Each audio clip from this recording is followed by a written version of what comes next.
Good morning. If Mark Carney wins the Liberal leadership race on March 9th, Canada could face an unprecedented situation. A Prime Minister who has never held elected office and under a loophole in Canada's ethics laws may not have to disclose his financial assets prior to an election. This raises significant concerns about his potential to influence policy for personal enrichment at the expense of average Canadians, particularly when it comes to a company called Stripe. Mark Carney served as a board member of Stripe, a $65 billion Irish-American payment processor, while also acting as a senior economic advisor to Prime Minister Justin Trudeau. Right now, Stripe is widely speculated to be preparing for an initial public offering, or going public, potentially this year. Recent actions which show this, that investors have speculated on its IPO evidence, include the company's cutting 1,000 jobs about a couple of years ago, but even more recently, the company just shed another 300 jobs. And this is something that some analysts are saying could be evidence of the company leaning operations ahead of an initial public offering. At his campaign launch on January 16th, Carney announced his resignations from the board of Stripe, Brookfield, Bloomberg, and others. But notably, he didn't confirm whether or not he had divested his financial interests in these companies. It's standards for board members to receive stock options or shares. And the question that I have is whether or not Mark Carney received any from Stripe and whether or not he still holds those interests. A very large, right now the valuation of a potential Stripe IPO is somewhere in the neighborhood of $65 to $70 billion, could translate into substantial financial gain for somebody who holds certain financial instruments, as Mr. Carney potentially could. And also, Stripe, as a federally regulated financial services company in Canada, makes disclosure of his interests especially critical. So, Canadians deserve a straightforward answer. Does Mark Carney still hold any stake in Stripe? Now, just to explain the loophole that I've mentioned. Under Canada's Conflict of Interest Act, public office holders have 60 days to file disclosures and 120 days to finalize them after assuming office. If Carney wins the leadership and then quickly calls an election, it's conceivable that he wouldn't have to disclose his financial interests, such as the one in Stripe, until after an election. And again, this is a situation that the law didn't anticipate. An unelected person who had significant corporate board interests becoming Prime Minister and then not disclosing his interests ahead of a federal election. There's another issue with Stripe as well, too. Earlier this year, Visa and MasterCard reduced interchange fees, promising Canadian small businesses $1 billion in savings over 5 years. Stripe, however, retained some of these savings from small business clients. They held it back. In late 2024, former Finance Minister Chrystia Freeland pledged policy action to ensure that payment processors, particularly Stripe, would be mandated to pass along savings to small businesses. Yet, Mark Carney has been curiously silent on this issue, and because Parliament is prorogued and committee hearings that were looking at this issue can't continue, these savings have not been passed along to small businesses. The other thing is that because these savings are not being passed along to small businesses and are being retained by Stripe, it could help inflate its value ahead of a potential IPO.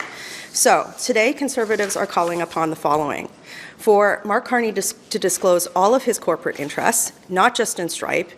I firmly think that Canadians, anybody seeking to lead this country, need to live above the letter of the law and with the spirit of the law, which he's not doing by not disclosing his assets. And we're also calling upon him to speak out and call upon Stripe to pass these interchange fee savings to small businesses, particularly as every Canadian business requires everything that we can possibly do to help them get ahead under the threat of American tariffs. Thank you. Is your party going to defund the CBC? Our party has been very clear on that issue.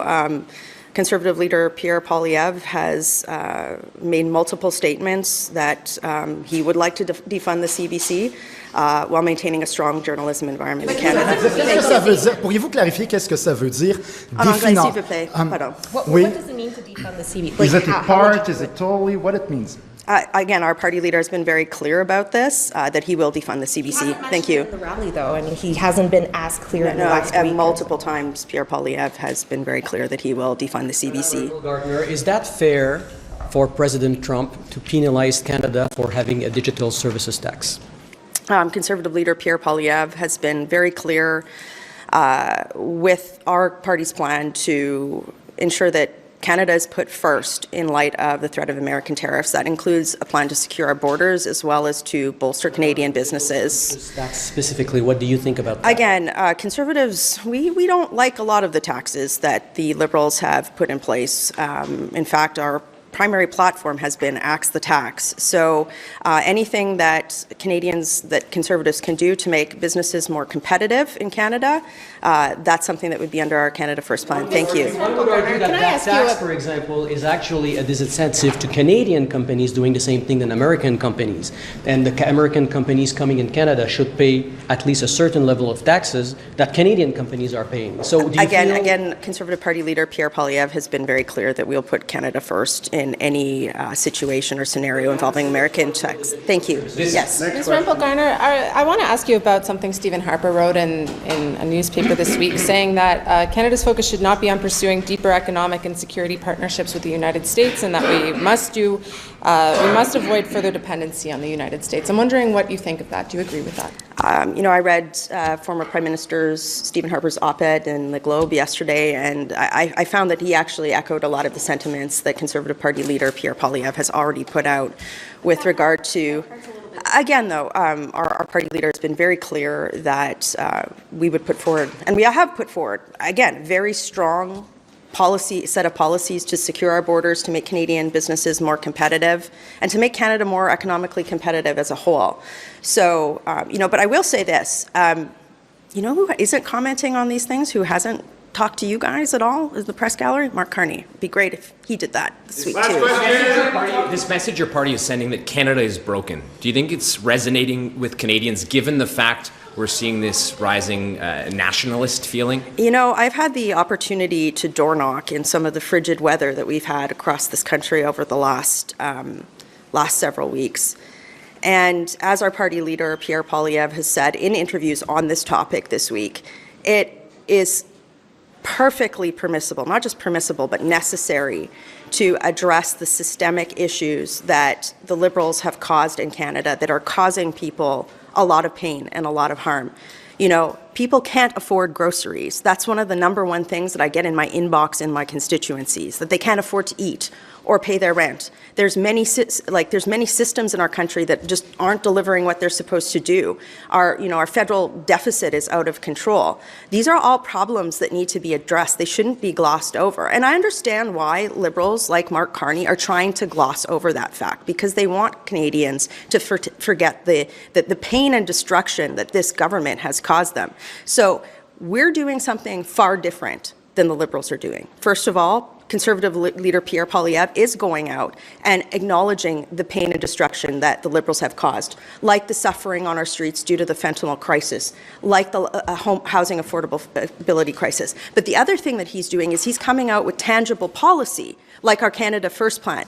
Meanwhile, you've got Mark Carney coming out spewing some sort of gobbledygook about spending more and investing spending. So, I think that acknowledging the fact that the Liberals have caused Canadians suffering and coming up with a firm plan to achieve that is something that we will continue to do, and I'm proud of our party leader for doing that. Thank you. Thank you. Do you think